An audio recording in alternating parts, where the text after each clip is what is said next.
ഇതാണ് നമ്മുടെ എൽസുവിന്റെ വീട്ടിൽ നിന്ന് എനിക്ക് കൊണ്ടുവന്ന പൊതിച്ചോറ് കേട്ടോ. ആരൊക്കെ എന്നോട് പറഞ്ഞേ ലിറ്റി ആ ചോറിന്റെ വീഡിയോയും കൂടി ഇടണോന്നേ.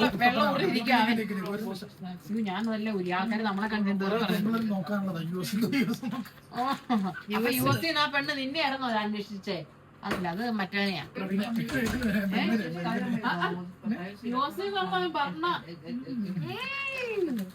ഭരണവാസേട്ടന്റെ കൂട്ടുകാരത്തിയോ?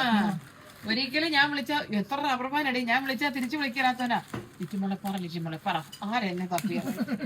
ഞാൻ പറഞ്ഞിട്ട് നീ കേട്ടതോ? ഇവൻ പോയി ഇലയൊക്കെ വാങ്ങിച്ചോണ്ട് വന്നാ തോന്നുന്നു കേട്ടോ. കണ്ടോ, ഇതാണ് സ്നേഹം. എനിക്ക് പിറക്കാതെ പോയാ ചോറ് കുറവാ. ചമ്മന്തി ഉണ്ട്,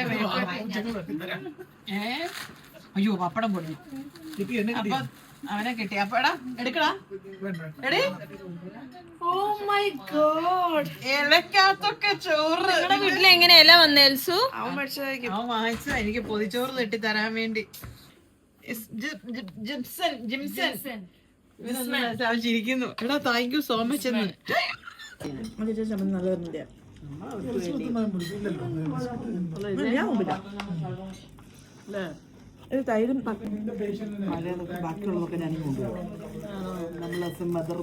എലിസുവിന് പാത്രത്തിൽ, എലിസുവിന്റെ വീട്ടിൽ നിന്ന് എനിക്ക് വന്നത് പൊതിച്ചോറ്. ഞെക്കണേ ഞെക്കണേ. ഇനി ഇത് ഞാൻ കൈകൊണ്ട് കഴിച്ചത് എത്ര വിമർശനം ഞാൻ കേൾക്കണേ. അപ്പൊ ഞാൻ എന്തുകൊണ്ടാ കഴിക്കുന്നത്? ഓ, നീ കൈ കൊണ്ടാണോ? ഞങ്ങൾ കൈ കൊണ്ടാ, കുഴപ്പമില്ല. എന്നാ രണ്ടെണ്ണൊക്കെ എടുത്തിട്ട് വരും അച്ചാറ്. എന്നാ അച്ചാറാ ചേച്ചി? എടി നാരങ്ങ അച്ചാറിന്റെ പോര് തിന്നു നീ. മലയാളം മൊത്തം കണ്ടു കഴിഞ്ഞു. തമിഴ് സീരിയൽ ഇരുന്ന് കുത്തിയിരുന്ന് കാണുക. അത് കണ്ടിട്ട് പുറകെ അടുത്തിരിക്കുന്ന വേറെണ്ണം വായി നോക്കി അതും കണ്ടുകൊണ്ടിരിക്കും.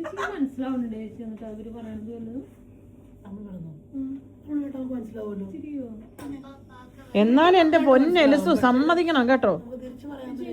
നീ എന്നാട്ടി തമിഴ് സീരിയൽ കാണാൻ തുടങ്ങിയേ? ആ, ரொம்ப പിടിക്കും. അടുത്ത